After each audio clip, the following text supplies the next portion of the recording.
A'udzubillahi minasyaitonirrajim. Bismillahirrahmanirrahim. Assalamualaikum warahmatullahi wabarakatuh. Perkenalkan, nama saya Muhammad Nafal Fadilah dari jurusan Komunikasi Penyiaran Islam, kelas 4C, NIM 2213300076. Di sini saya akan menjelaskan tentang teknik penulisan jurnal ilmiah. Yang pertama, ada ciri artikel ilmiah. Yang pertama objektif, yang kedua rasional, yang ketiga kritis, kemudian pembaharu. Lalu proses penulisan. Pra penulisan yaitu bahan tulisan dan kerangka, kemudian penulisan, draft tulisan dan anatomi, kemudian pasca penulisan yaitu penyuntingan dan publikasi. Kemudian di sini pra penulisan. Pencarian dan pengembangan gagasan, bobot permasalahan, urgensi, orisinalitas, kedalaman gagasan, pengungkapan gagasan, ragam, bahasa, hal-hal teknis penulisan, pemahaman metode, penelitian kualitatif, penelitian kuantitatif, pencarian referensi, buku, jurnal, dan lain sebagainya.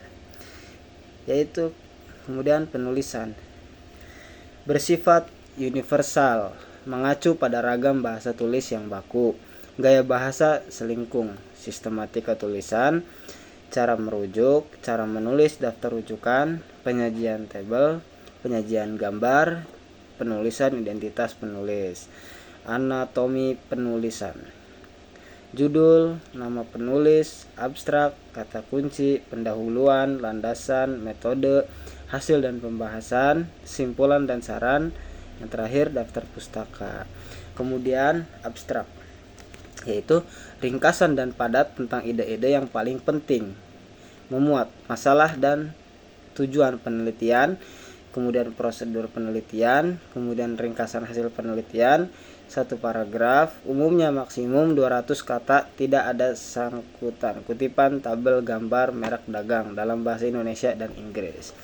Kemudian kata kunci, kata atau istilah yang dibahas untuk mempermudah penelusuran artikel, mempunyai makna yang khas dan jelas, 3-5 kata atau istilah yang dibahas di dalam artikel ada di dalam judul atau bahasan, sebaiknya mengacu pada thesaurus, kumpulan istilah dalam satu bidang tertentu.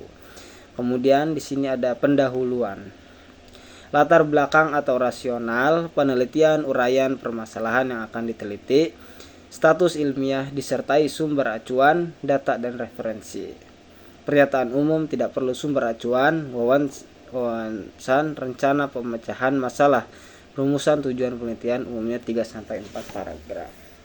Kemudian landasan teoris atau empiris, berisi teori maupun konsep utama yang digunakan dalam penelitian, studi terdahulu yang relevan dengan penelitian, adopsi dan modifikasi model penelitian, kemudian metodologi, uraian terperinci tentang prosedur penelitian, data dan sumber data, jenis penelitian, kualitatif, kuantitatif, spesifikasi model, bagaimana data dianalisis, adopsi dan modifikasi metode, ditulis sumbernya, jika ada modifikasi harus dijelaskan, bahasa analisis, cara penarikan sampel, prosedur analisis, pengumpulan data, cara perhitungan atau analisis sampai diperoleh hasil terolah, diuraikan dengan terperinci.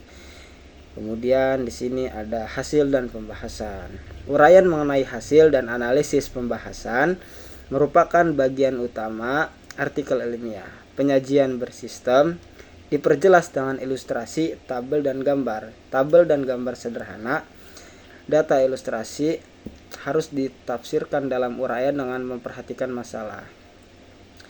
Kemudian kesimpulan dan saran, bukan kopas dari pembahasan pernyataan pendek atau generalisasi dari temuan, memuat jawaban atas pertanyaan penelitian berupa deskriptif, bukan numerik, memuat implikasif temuan penelitian, saran yang bersifat praktis, pengembangan teori dan arah penelitian. Baiklah, mungkin cukup sekian dari saya, kurang lebihnya mohon dimaafkan. Wassalamualaikum warahmatullahi wabarakatuh.